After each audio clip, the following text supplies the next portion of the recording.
A stroke of luck. Roger put on his starch ironed shirt, which looked crisp and white. He turned round to take a look at the mirror if he left any crease behind. Satisfied, he put on the tie and the blazer that was neatly laid on the bed. He had called up his colleague, Jenny, to pick him up on his way to work as his car was at the workshop. "Jenny, where are you?" asked Roger on his phone. "In a minute. We'll reach by the time you come down," answered Jenny. As Roger approached the car and opened the door to the passenger seat, he let out a heavy sigh. "Jenny, how do you possibly think I can put my foot over there?" he said, pointing his finger to the foot of the passenger seat. It was decorated with used coffee cups, chips packets, and Coke bottles. "Oh, just a second. I'll make room for you," she said before dumping all that was in there to the rear seat. "Wow, that is some solution," Roger said as he got into the car. He turned to the rear and asked, "Are you driving a mobile junkyard, Jenny?" Jenny gave a short laugh. "I really wonder how Jack stands your extent of cleanliness. You guys have been married for 6 years, right?"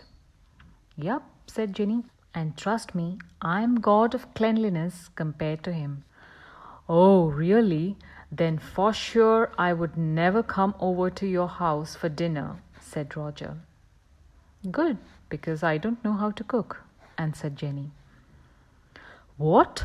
Roger exclaimed. "So how do you people feed each other?"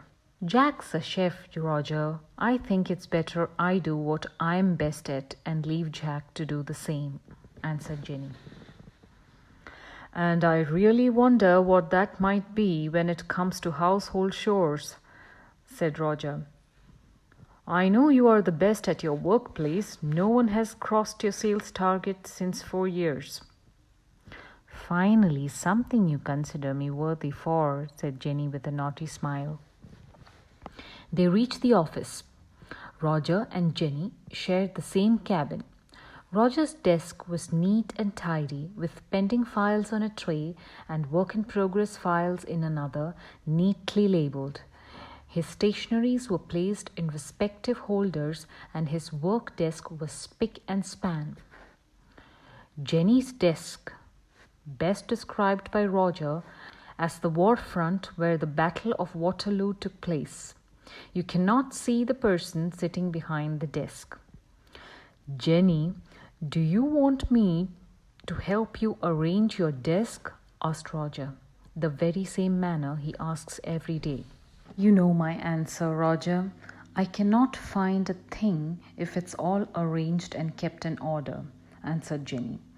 "Now stop admiring the beauty of my desk.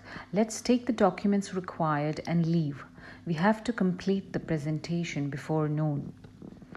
They left the office and walked towards Jenny's car. "We are going for the presentation in that mobile junkyard?" asked Roger in dread. "Do you have a choice?" asked Jenny. Roger looked left and right. He knew he had no option and got into the vehicle. They were close to their destination when Jenny said, "I will just give a call to get the exact location. Meanwhile, Roger, could you get my files from the rear seat?" "How do you want me to get it? Swim or dive through the junk back there?" asked Roger in disgust. "Oh, come on, Roger," said Jenny, and stepped outside to make a call. As Roger described, he dived through the junk and just spotted the file when he got pushed into the seat by someone behind. He hit his head on the rear window and turned back to face a pistol aiming at him.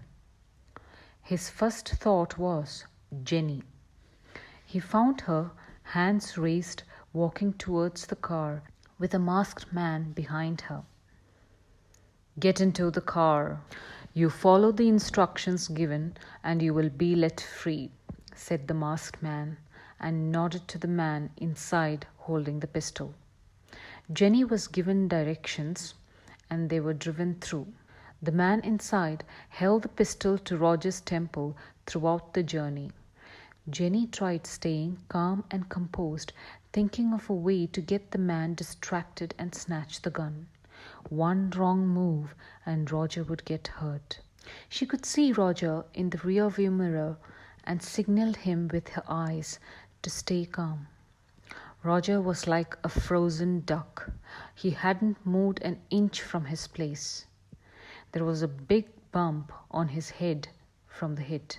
A little later, they heard tiny squeaks from the junk at the foot of the rear passenger seat. It was a mouse eating the leftovers. The man looked at the mouse and turned back to Roger. "It is not my car," said Roger. He noticed the masked man a little uneasy with the mouse beside him.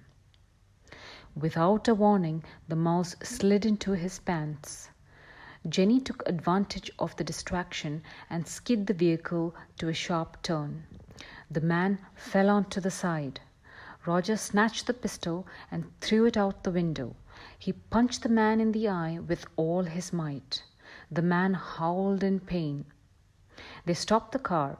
Jenny and Roger got out and locked the man and the mouse in the car. The cops arrived and caught the man in the car.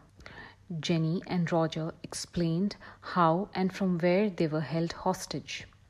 "It's a pretty brilliant thing you did there, getting the guy locked up in the car," said the cop, shaking hands with Roger and Jenny.